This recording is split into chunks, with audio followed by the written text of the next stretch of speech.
Hello friends, welcome to this platform. स्वागत है आपका इस प्लेटफॉर्म में। तो आज का जो सेशन है वो जेटेट 1 to 5 ईवीएस का सेशन है। ठीक है, तो ये जो सेशन है लेवल 1 का सेशन है। तो आज जो मैं सेट पढ़ाऊंगी वो 16वां सेट है, यानी 16 सेट है और 15 सेट तक मैंने वीडियो अपलोड कर दिया था। फ्रेंड्स, आप लोग ज़रूर देखिएगा उस वीडियो को। तो आज का जो सेशन है वो भी बहुत इंपॉर्टेंट होने वाला है। तो कहीं ना कहीं आपको जेटेट एग्ज़ाम में बहुत ज़्यादा हेल्प मिलेगा इस वीडियो से। ठीक है, तो हम टाइम को वेस्ट नहीं करते हैं और अपना वीडियो स्टार्ट करते हैं। तो आज का पहला क्वेश्चन है, निम्नलिखित में से कौन बाल केंद्रित रणनीतियों को सबसे अच्छा दर्शाता है। तो यहाँ पे चर्चा दिया है प्रदर्शन, व्याख्यान और सर्वेक्षण। तो ऑप्शन नंबर में 1 में बी और सी है, 2 में सी और डी है, 3 में ए और डी है, 4 में ए और बी है। तो इसका राइट आंसर होगा ऑप्शन नंबर 3, यानी कि ए और डी। यानी कि यहाँ पे पूछ रहा है कि बाल केंद्रित रणनीतियों को सबसे अच्छा दर्शाता है, तो ए और डी। तो ए में क्या है, चर्चा, और डी में क्या, सर्वेक्षण। यानी चर्चा और सर्वेक्षण ये दोनों ऐसी रणनीतियां हैं जो बाल केंद्रित को सबसे अच्छा दर्शाता है। इसलिए ऑप्शन नंबर जो 3 है वो बिल्कुल राइट आंसर है। ठीक है, अब अगला क्वेश्चन है, हमारे देश के नीचे दिए गए किन दो राज्यों के लोगों का सर्वप्रिय भोजन इडली, बड़ा, डोसा, सांभर, नारियल की चटनी है। In which two of the following state of our country is idli, vada, dosa, sambar, coconut curry the most popular food. Telangana, Gujarat, Odisha, Andhra Pradesh, Tamil Nadu, Andhra Pradesh, Goa, Kerala. इसका राइट आंसर है ऑप्शन नंबर 3, तमिलनाडु और आंध्र प्रदेश। यानी कि दक्षिण भारतीय राज्य तमिलनाडु, कर्नाटक, केरल, आंध्र प्रदेश एवं तेलंगाना में विशेष रूप से क्या होता है, इडली, बड़ा, डोसा, सांभर, नारियल की चटनी को क्या किया जाता है, खाया जाता है। उनका क्या है, ये लोकप्रिय भोजन है, यानी भोज्य पदार्थ है। इसलिए ऑप्शन नंबर 3 जो है बिल्कुल राइट आंसर है। अगला प्रश्न है, क्वेश्चन नंबर 3, मधुमक्खी के छत्तों के विषय में नीचे दिए गए कथनों पर विचार कीजिए। प्रत्येक छत्त में बहुत सी रानी मधुमक्खियां होती हैं जो अंडे देती हैं। प्रत्येक छत्त में कुछ ही नर मक्खियां होती हैं। छत्ते में बहुत सारी काम करने वाली मक्खियां भी होती हैं जो शहद के लिए फूलों का रस एकत्र करती है। यदि काम करने वाली मक्खियां ना हो तो छत्ता और शहद नहीं बन सकते। नर मक्खी छत्ते के लिए बहुत महत्वपूर्ण होती हैं क्योंकि ये रस वाले फूलों को खोजने में सहायता करते हैं। तो उपरोक्त में से सही कथन है, तो सही कथन चुनना है। तो यहाँ पे ऑप्शन नंबर 1 में है 1, 3, 5, 2 में है 1, 2, 3 और 4, 3 में है 2, 3, 4 और 5, 4 में है 2, 3 और 4। तो यहाँ पे जो ऑप्शन नंबर आपका स्टेटमेंट के अकॉर्डिंग, यहाँ पे क्वेश्चन स्टेटमेंट के अकॉर्डिंग जो ऑप्शन है वो 4 है। 4 जो ऑप्शन है बिल्कुल राइट आंसर है। यानी 4 में क्या दिया है, 2, 3 और 4, यानी स्टेटमेंट 2, 3 और 4 ये तीनों राइट आंसर है। कैसे, प्रत्येक छत्त में कुछ ही नर मक्खियां होती हैं, बिल्कुल राइट। और छत्ते में बहुत सारी काम करने वाली मक्खियां होती हैं, यानी वर्कर होती हैं जो शहद के लिए फूलों का रस एकत्र करती हैं, बिल्कुल राइट। यदि काम करने वाली मक्खियां ना हो तो छत्ता और शहद नहीं बन सकता, बिल्कुल राइट। यानी कि क्वेश्चन नंबर 3 में जो कथन दिया, स्टेटमेंट दिया है, तो स्टेटमेंट 2, 3 और 4 ये बिल्कुल राइट आंसर है। तो ऑप्शन नंबर 4 जो है वो बिल्कुल राइट आंसर है स्टेटमेंट के अकॉर्डिंग। तो अगला प्रश्न है, जंगलों के ज्यादा कटने से निम्न में से क्या स्थितियां संभावित है। आसपास की जगह ज्यादा ठंडी होगी, वर्षा जल का रिसाव कम होगा, बहता वर्षा जल मृदा को बहा ले जाएगा, भौम जल का स्तर बढ़ जाएगा। सही विकल्प का चुनाव कीजिए। ठीक है, तो यहाँ पे दिया हुआ है विकल्प। तो 1 नंबर में दिया है 1 और 2, 2 में 3 और 2, 3 में 1, 2, 3, 4, 4 में 2 और 4। तो यहाँ पे स्टेटमेंट के अकॉर्डिंग जो आंसर होगा वो ऑप्शन नंबर आपका 2 होगा, यानी 3 और 2। 3 और 2 कैसे होगा, देखिए 3 और 2 में क्या है, 3 और 2। 3 में है बहता वर्षा जल मृदा को बहा ले जाएगा, नहीं इसमें क्या होगा, सॉइल इरोशन होगा। ठीक है, यानी कि जब मिट्टी का कटाव होगा, जब ज़्यादा बारिश होगा इधर से तो क्या होगा, मिट्टी का कटाव हो जाएगा। इधर से बहता वर्षा जल बोल रहा है यहाँ पे, मृदा को क्या करेगा, मिट्टी को बहा के लेकर चला जाएगा। तो इसी को हम लोग क्या कहते हैं, सॉइल इरोशन कहते हैं। और वर्षा जल का रिसाव कम होगा। ठीक है, तो यहाँ पे पूछ रहा है कि जंगलों के ज़्यादा कटने से निम्न में से क्या स्थितियाँ होती हैं। तो जंगल ज़्यादा कटेगा तो वर्षा जल का रिसाव कम होगा और बहता जल क्या करेगा, मृदा को बहा के लेकर चला जाएगा। इसलिए ऑप्शन नंबर यहाँ पे स्टेटमेंट में 2 और 3 है बिल्कुल राइट आंसर। इसलिए इसके अकॉर्डिंग जो ऑप्शन है आपका 2 बिल्कुल राइट आंसर है। अगला प्रश्न है, कोई एक्सप्रेस ट्रेन 144 किलोमीटर की दूरी 2 घंटे में तय करती है, तो इस ट्रेन के मीटर प्रति सेकंड में चाल है 10 मीटर प्रति सेकंड या 20 मीटर प्रति सेकंड या 60 मीटर प्रति सेकंड या 120 मीटर प्रति सेकंड। तो इसका राइट आंसर जो होगा आपका ऑप्शन नंबर 2 होगा, मीटर प्रति सेकंड। यानी यहाँ पे बताया गया है कि कोई ट्रेन 2 घंटों में जाती है, तो 2 घंटों में 144 किलोमीटर जाती है। तो 1 घंटे में कितने जाएगी, तो 1 घंटे में 144/2, तो इसको हम लोग डिवाइड करेंगे तो 72 किलोमीटर आएगा। ठीक है, तो 1 घंटे में 72 किलोमीटर जाएगी। तो ट्रेन को क्या करना है, मीटर प्रति सेकंड चाल, उसकी मीटर प्रति सेकंड चाल क्या होगी, तो चाल अगर निकालना है तो 72 × 5/18, तो इसका राइट आंसर होगा, इसको काटेंगे तो हम लोग 20 मीटर प्रति सेकंड, तो ये इसका राइट आंसर होगा, यानी ऑप्शन नंबर 2। अगला प्रश्न है, व्यापक मूल्यांकन का अर्थ है एक छात्र का मूल्यांकन करने का समय तरीका। जिस तरीके से एक ईवीएस शिक्षक ईवीएस में व्यापक मूल्यांकन के लिए अपने छात्रों का आकलन कर सकता है वह है, पहला है अर्धवार्षिक और वार्षिक परीक्षा, पोर्टफोलियो, गतिविधियों के मूल्यांकन के लिए रेटिंग, शिक्षकों का अवलोकन। तो इसका राइट आंसर होगा ऑप्शन नंबर 2, पोर्टफोलियो, यानी कि व्यापक मूल्यांकन के लिए ईवीएस शिक्षक पोर्टफोलियो का ही उपयोग कर सकता है, जो छात्र की प्रगति का क्या है, क्रमिक प्रमाण है। इसलिए ऑप्शन नंबर 2 जो बिल्कुल राइट आंसर है। तो अगला प्रश्न है, आप चाहते हैं कि छात्र सहपाठी शिक्षण रणनीतियों द्वारा सीखे और आप समूह कैसे बनाएंगे, तो you want student to learn through pre teaching strategies, how will you from groups. परीक्षा में प्राप्त अंकों के अनुसार छात्रों का एक समान समूह बनाएंगे, या भागीदारी और सहयोग के आधार पर एक विशेष समूह बनाएंगे, या समान लिंग और सामाजिक आर्थिक पृष्ठभूमि के 5 छात्रों का एक समूह बनाएंगे, या 4 से 5 छात्रों के रोल नंबर के अनुसार समूह बनाएंगे। ठीक है, यानी कि यहाँ पूछ रहा है कि आप चाहते हैं कि छात्र सहपाठी शिक्षण रणनीतियों के द्वारा सीखें, तो आप समूह कैसे बनाएंगे। तो यहाँ पे जो ऑप्शन नंबर आपका 2 है वो बिल्कुल राइट आंसर है। कैसे, सहपाठी शिक्षण के लिए भागीदारी और सहयोग के आधार पर एक विशेष समूह बनाना सर्वोत्तम माना जाता है। विशेष समूह में अलग अलग प्रतिभा वाले छात्र एक दूसरे के पूरक बनते हैं, जिससे क्या होता है, छात्र एक दूसरे के पूरक बनेंगे, जिससे सामाजिक विकास और सामूहिक समस्या समाधान कौशल बढ़ता है। अंकों या रोल नंबर के आधार पर समूह बनाने से बच्चों में भेदभाव की भावना पैदा हो जाती है, जो शिक्षण अधिगम में क्या है, एक बाधक के रूप में है। इसलिए ऑप्शन नंबर 2 जो बिल्कुल है वो राइट आंसर है। अगला प्रश्न है, निम्नलिखित कथन ए तथा बी को ध्यान से पढ़ें तथा सही विकल्प का चुनाव करें। ए में है, लगभग 4700 वर्ष पूर्व सिंधु तथा इसकी सहायक नदियों के किनारे कुछ आरंभिक नगर भले फूले। बी नंबर में है, गंगा तथा इसकी सहायक नदियों के किनारे नगरों का विकास लगभग 1500 वर्ष पूर्व हुआ। ठीक है, तो यहाँ पे ए और बी को ध्यान से पढ़ना है, उसके अकॉर्डिंग आपका आंसर देना है। तो 1 नंबर में दिया है दोनों ए और बी सही नहीं है, 2 में है ए सही है किंतु बी गलत है, 3 में है ए गलत है किंतु बी सही है, और 4 में है दोनों ए और बी दोनों सही है। तो इसका राइट आंसर जो होगा आपका ऑप्शन नंबर यहाँ पे 2 होगा, ए सही है किंतु बी गलत है। तो ए सही कैसे है, देखिए ए में दिया है लगभग 4700 वर्ष पूर्व सिंधु तथा इसकी सहायक नदियों के किनारे कुछ आरंभिक नगर भले फूले, ये बिल्कुल सही है। लेकिन बी बोल रहा है गंगा तथा इसकी सहायक नदियों के किनारे नगरों का विकास लगभग 1500 वर्ष पूर्व हुआ था, ये गलत है। तो स्टेटमेंट के अकॉर्डिंग, यानी ए बी जो स्टेटमेंट दिया हुआ है उसके अकॉर्डिंग ए सही है, बी गलत है। तो यहाँ पे आंसर जो है वो 2 नंबर बिल्कुल राइट आंसर है। ठीक है, अगला प्रश्न है, अभिकथन ए और फिर यहाँ रीजन दिया गया है, यानी अभिकथन ए में दिया है थीम, यानी परिवार और मित्र ईवीएस में एक प्रमुख थीम है और पौधों और जानवरों को परिवार और मित्र की उप थीम के रूप में प्रस्तुत किया जाता है। यहाँ पर कारण दिया है कि थीम के द्वारा मनुष्य और जीवन के अन्य रूपों की अनन्यता पर प्रकाश डाला गया है। ठीक है, तो यहाँ पे ऑप्शन नंबर ए है, ए और आर दोनों सही है किंतु आर ए की सही व्याख्या नहीं करता है। 2 में है कि ए सही है किंतु आर गलत है, और यहाँ पे 3 में दिया है कि ए गलत है किंतु यहाँ पे आर सही है, और 4 नंबर में दिया है ए और आर दोनों सही है और आर ए की सही व्याख्या करता है। ठीक है, तो यहाँ पे हम लोग अगर रीजन देखेंगे, स्टेटमेंट देखेंगे, तो इसका राइट आंसर जो है यहाँ पे ऑप्शन नंबर 4 है, यानी ए और आर दोनों सही है।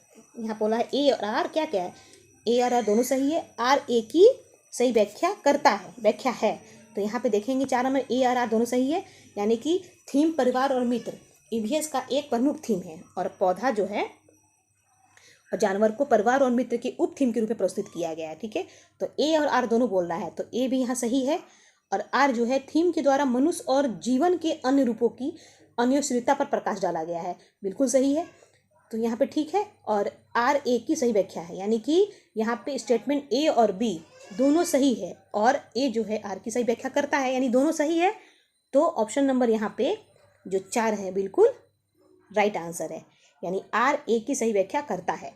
अगला प्रश्न है, निम्नलिखित में से कौन सी रणनीति भोजन थीम को पढ़ाते समय पूछताछ को बढ़ावा देती है?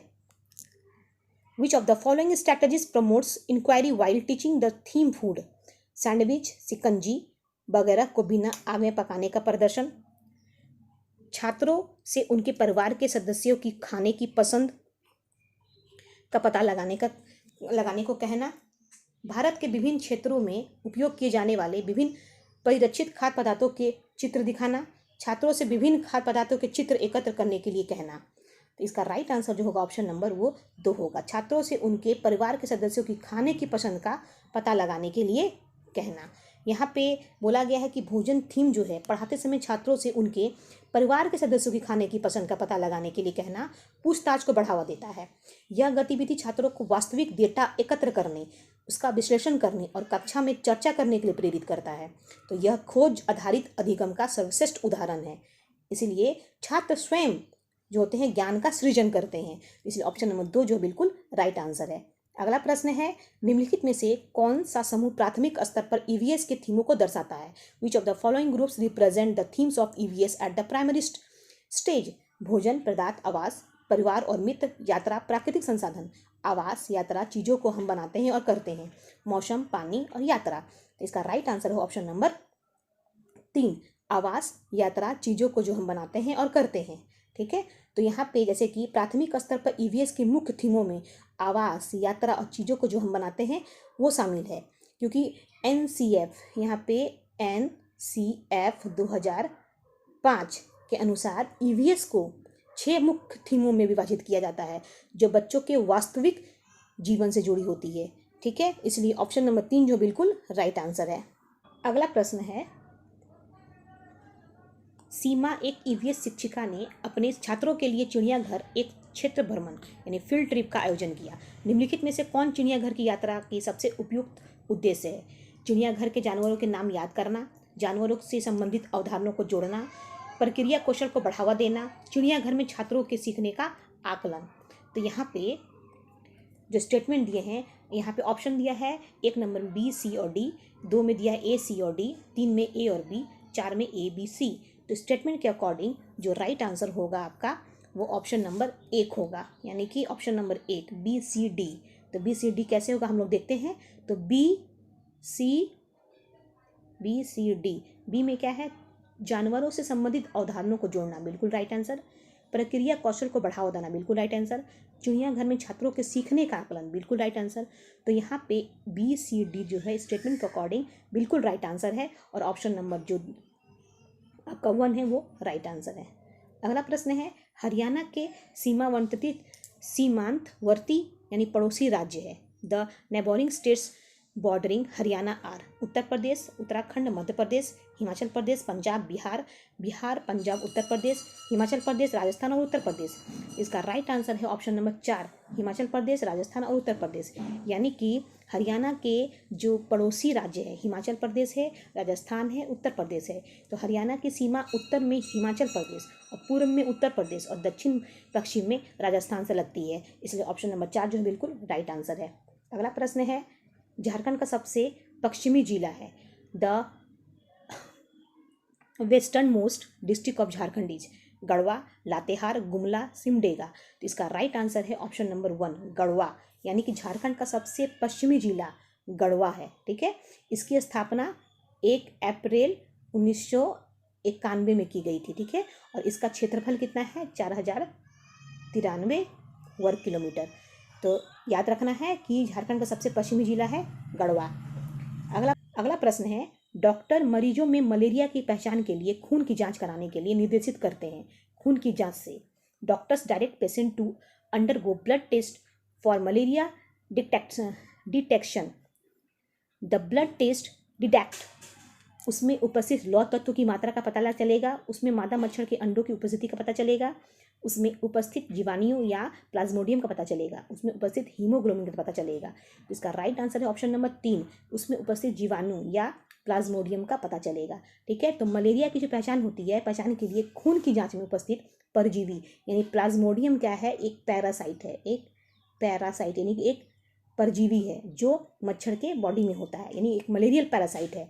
तो मलेरियल पैरासाइट का पता लगाया जाता है, ठीक है। तो मलेरिया प्लाज्मोडियम नामक प्रोटोजोआ से होता है, जिसमें सूक्ष्मदर्शी द्वारा खून की बूंद में देखा जा सकता है। यानी मादा एनोफिलिस मच्छर इस परजीवी की वाहक होती है जो काटने पर इसे मानव रक्त में छोड़ देती है। इसलिए ऑप्शन नंबर 3 जो बिल्कुल राइट आंसर है। अगला प्रश्न है, पक्षियों का अध्ययन करने वाले ने यह प्रेक्षण किया कि पक्षियों की एक विशेष प्रजाति में नर पक्षी अपने अपने घोंसले बनाते हैं। मादा पक्षी उन सभी घोंसलों को देखती है और उनमें से उसे जो सबसे अच्छा लगता है उसमें ही वो अंडे देने का निश्चय करती है। इस पक्षी का नाम है वीवर पक्षी, कलचीड़ी, शक्करखोरा या दर्जन चिड़िया। तो इसका राइट आंसर होगा ऑप्शन नंबर 1 वीवर पक्षी।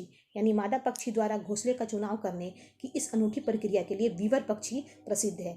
यानी नर वीवर पक्षी घास और तिनकों से कई सुंदर घोंसले बुनता है और मादा सर्वश्रेष्ठ घोंसलों में ही अंडे देती है। तो यह पक्षी अपनी जटिल बुनाई और इंजीनियरिंग के लिए पक्षियों का इंजीनियर भी कहते हैं। इसको क्या कहते हैं? पक्षियों का इंजीनियर। इसलिए याद रखना है, वीवर पक्षी को पक्षियों का इंजीनियर भी कहा जाता है। तो अगला प्रश्न है, अल बिरूनी के बारे में निम्नलिखित कथनों में से कौन सा एक कथन सही नहीं है? सही उत्तर चुनें। Which of the following statement about all Biruni is not correct? Choose the correct option. उसने अपने लेखों में भारत में तालाब बनाने का तकनीक की प्रशंसा की है। अल बिरूनी जहाँ से आए थे उसे आजकल उज्बेकिस्तान कहते हैं। 1000 से भी ज़्यादा साल पहले वो भारत आए थे। उसने भारत के उस समय के तालाबों के बारे में कुछ भी नहीं लिखा है। तो इसका राइट आंसर है ऑप्शन नंबर 4। उसने भारत के उस समय के तालाबों के बारे में कुछ नहीं लिखा है। यानी अल बिरूनी के बारे में यह कथन गलत है, क्योंकि उसने भारतीय तालाबों के निर्माण कौशल में भरपूर प्रशंसा की है।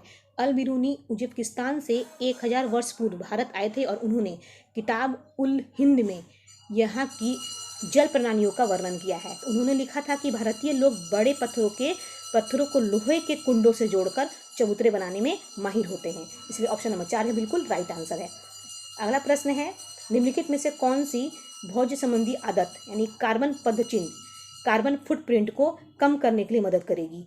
मांस एवं मछली खाना, संरक्षित खाद्य पदार्थ जैसे डिब्बाबंद बीन्स का सेवन करना, दूध एवं दूध से बने पदार्थ का सेवन करना, स्थानीय रूप से उगाए हुए खाद्य पदार्थों का सेवन करना। तो इसका राइट आंसर होगा ऑप्शन नंबर 4, स्थानीय रूप से उगाए हुए खाद्य पदार्थों का सेवन करना। यानी कि स्थानीय रूप से उगाए हुए खाद्य पदार्थों का सेवन है, क्योंकि यह परिवहन के दौरान होने वाले उत्सर्जन को कम करने के कार्बन पदचिह्न को घटाने में प्रभावी मदद करती है। जब हम स्थानीय भोजन चुनते हैं तो फूड माइंस यानी भोजन को खेत से थाली तक पहुंचने की दूरी कम हो जाती है, जिससे ट्रकों, जहाज़ों और विमानों से निकलने वाले कार्बन डाइऑक्साइड की मात्रा क्या आती है? घटती है। तो इसके विपरीत मांस उत्पादन और डिब्बा बंद संरक्षित खाद्य पदार्थों की प्रोसेसिंग और पैकेजिंग में अत्यधिक ऊर्जा और संसाधनों का उपयोग होता है, जो व्यक्तिगत कार्बन पदचिह्न को काफ़ी बढ़ा देता है। इसलिए ऑप्शन नंबर 4 जो बिल्कुल राइट आंसर है। अगला प्रश्न है, जोहड़ से संबंधित निम्नलिखित में से कौन सा एक कथन सही है? सही उत्तर चुनें। Which of the following statement regarding johad is correct? Choose the correct option. यह नदियों से पानी इकट्ठा करता है, यह समुदाय आधारित वर्षा जल संचयन प्रणाली है, यह पानी से अशुद्धियों को फिल्टर करता है, यह आसपास के कुओं में जमीन और का पानी इकट्ठा करता है। इसका राइट आंसर है ऑप्शन नंबर 2, यह समुदाय आधारित वर्षा जल संचयन प्रणाली है। यानी जोहड़ के संबंध में यह सत्य है कि यह एक समुदाय आधारित वर्षा जल संचयन प्रणाली है। यह पारंपरिक जल प्रबंधन का हिस्सा है, जो राजस्थान जैसे शुष्क क्षेत्रों में भूजल स्तर बढ़ाने में क्या करता है? मदद करता है। तो जोहड़ न केवल पानी का संचय करते हैं, बल्कि मिट्टी की नमी बनाए रखने के लिए पशुओं के लिए जल स्रोत का काम करता है। इसलिए ऑप्शन नंबर 2 जो है बिल्कुल राइट आंसर है। अगला प्रश्न है, निम्न में से किन पक्षियों की चोंच में छानने की प्रणाली होती है? Which of the following birds have a filtering system in the beaks? Flamingo या हंसावर, रॉबिन या यूरोपीय छोटी चिड़िया, या मेकाओ लंबी पूंछ वाला तोता, या गौरैया? तो इसका राइट आंसर जो होगा ऑप्शन नंबर 1 होगा, यानी फ्लेमिंगो हंसावर। यानी फ्लेमिंगो हंसावर है क्योंकि इन पक्षियों की चोंच में एक विशेष लेमेली नामक छानने की प्रणाली होती है। किस विशेष क्या होती है? लेमेली नामक क्या होती है? छानने की प्रणाली होती है। फ्लेमिंगो अपने चोंच को उल्टा करके पानी में डालते हैं और छानने की प्रणाली की मदद से पानी और कीचड़ को बाहर निकालकर छोटे शैवालों, झींगों और घोंघों को भोजन के रूप में ग्रहण करते हैं। यह विशेषता उन्हें अन्य पक्षियों जैसे गौरैया या तोते से अलग बनाती है, जिनकी चोंच मुख्य रूप से बीज फोड़ने या फल खाने के लिए अनुकूलित होती है। इसलिए ऑप्शन नंबर जो 1 है बिल्कुल राइट आंसर है। अगला प्रश्न है, रवि ने एक गिलास में जल लिया, उसमें उसने उसमें उसने एक साबुत नींबू डाल दिया, फिर वह उस गिलास में बहुत सारा नमक डालता है, आधा चम्मच एक बार में। अब कुछ समय पश्चात उसने पाया कि Ravi looks water in a glass and put a whole lemon in it, then added a lot of salt to the glass, half a spoon at a time. After some time, he observed that नींबू glass के बीचों बीच चला गया, नींबू जल में डूब गया, नींबू जल में तैरने लगा और नींबू जल में दो भागों में टूट गया। तो इसका राइट आंसर जो होगा ऑप्शन नंबर वो 3 होगा, यानी कि नींबू जल में तैरने लगा। तो पानी में पर्याप्त मात्रा में नमक डालने पर नींबू जल में तैरने लगता है। तो नमक मिलाने से जल का जो घनत्व यानी डेंसिटी बढ़ जाता है, जिससे वस्तु पर लगने वाला जो उत्प्लावन बल है वो भी बढ़ जाता है। तो यह प्रयोग दर्शाता है कि वस्तु का तैरना या डूबना केवल उसके भार पर नहीं बल्कि माध्यम के घनत्व पर क्या करता है, निर्भर करता है, यानी डेंसिटी पर। याद रखना है इस चीज को। तो ऑप्शन नंबर 3 जो है बिल्कुल राइट आंसर है। अगला प्रश्न है, दिए गए कथनों को ध्यानपूर्वक पढ़ें और सही विकल्प चुनें। कथन 1 में है, जाइलम जल और खनिजों को जड़ से पौधे के बाकी हिस्सों तक पहुंचाता है। और कथन 2 में है, फ्लोएम भोजन को पत्तियों से पौधे के विभिन्न भागों में स्थानांतरित करता है।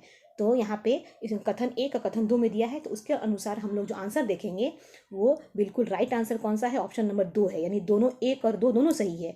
यानी कि यहाँ पे जाइलम क्या होता है, जल और खनिजों को जड़ से पौधे के बाकी हिस्सों तक पहुंचाता है, बिल्कुल सही है। यानी जाइलम का फंक्शन होता है कि वो क्या करे, जड़ से पौधे तक के बाकी हिस्से को जल को पहुंचाए, ठीक है। और फ्लोएम का काम होता है वो पत्तियों में बने भोजन को क्या करे, पौधे के विभिन्न भागों तक स्थानांतरित करे। बिल्कुल राइट आंसर है, यानी ए और बी दोनों सही है।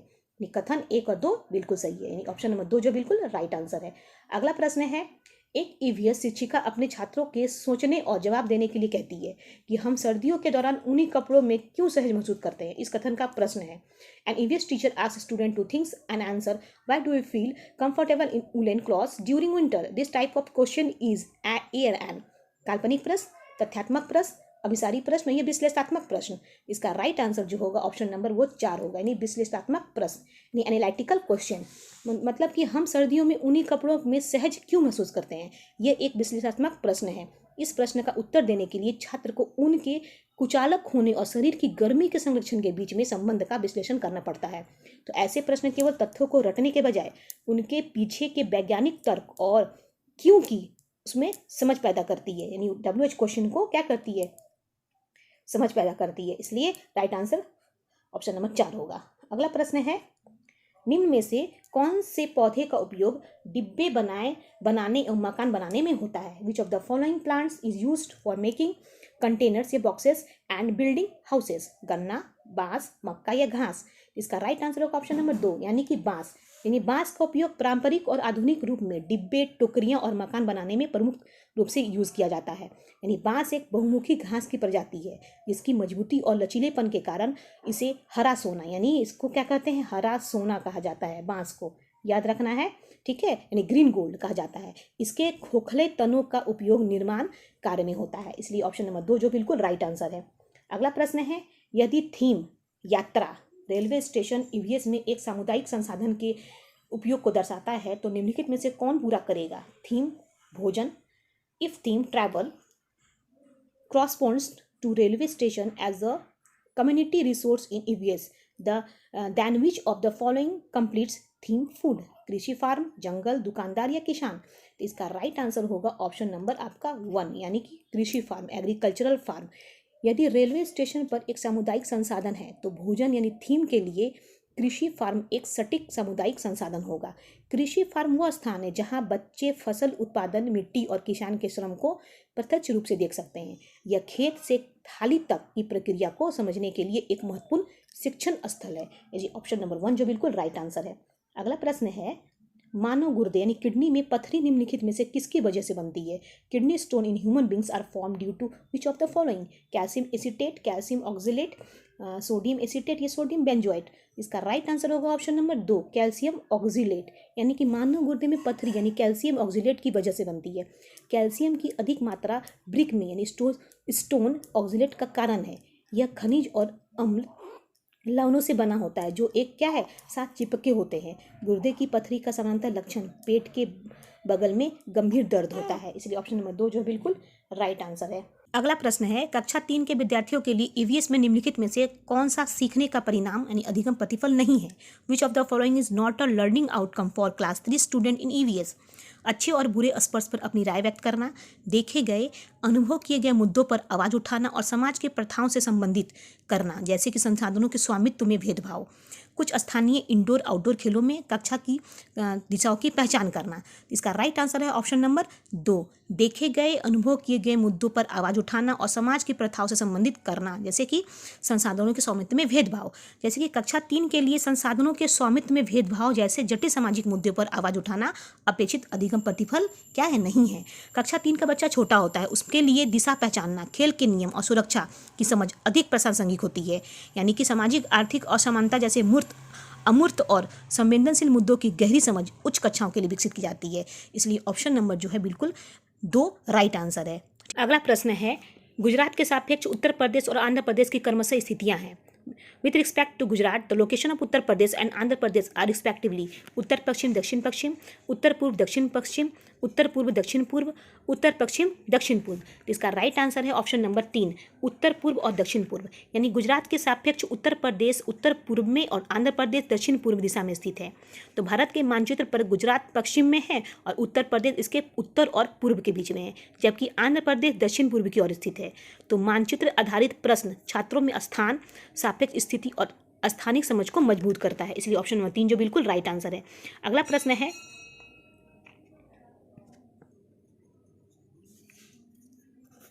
प्रश्न है एनसीएफ 2023 में कौशल विकास वोकेशनल एजुकेशन को किस कक्षा से शुरू करने का सुझाव दिया गया है।